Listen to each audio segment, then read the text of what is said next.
You know when a general election is on the horizon because what generally starts to happen, of course, the politicians start talking sense. They start saying things that the common person wants to hear. Now, there are two very big issues that face any political party at the next election.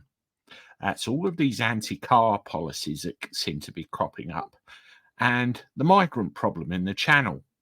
And if anybody can present a suitable solution to either of those, I guarantee you it's an election winner.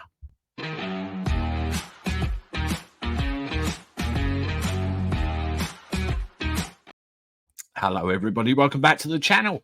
Last video of the day. It's been a bit of a bumper marathon session. Glad you've joined me and glad you're along for the ride. And as always, I appreciate the support you've all shown. Please make sure you subscribe to the channel, hit the like button, leave comments, and share the content around so everybody is aware of what's going on in the big wide world. And it's great to see you.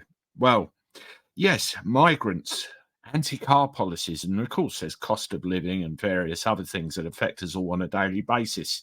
But if a political party zooms into one of those things, they win an election.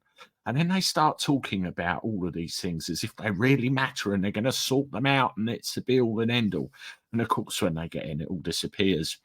Well, conveniently, he's not really talking about the migrant situation. Why would he? We know what's going on there, and that's a subject for another video. But this is about the cars and all the anti-car policies. Now, if you have a look on social media, you start seeing things like this.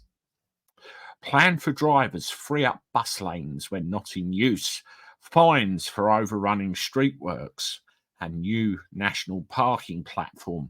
Now, there's been many blanket statements like that. Now, it's all empty promises in my view. It really is. I think the timing sucks. Why haven't they done this before?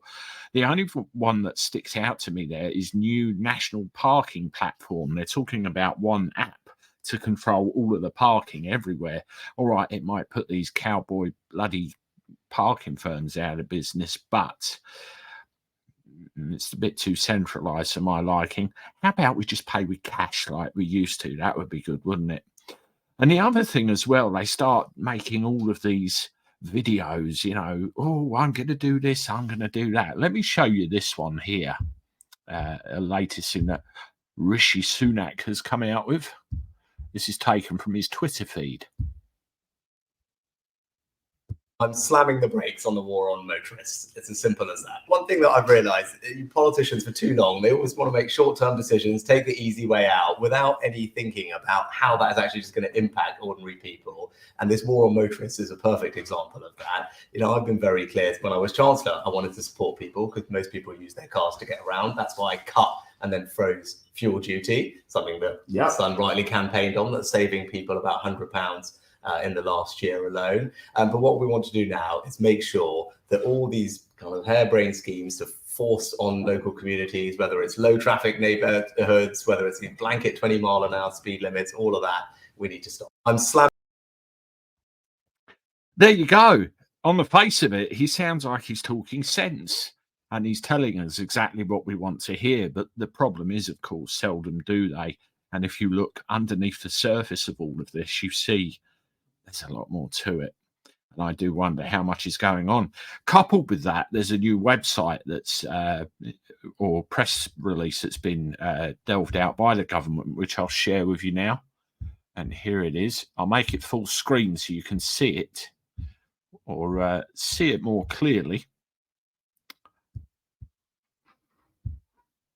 Yes, government launches plan to put drivers back in the driver's seat. Obviously, that catches our attention straight away, doesn't it? New 30-point plan to support people's freedoms to use their cars and curb overzealous enforcement measures.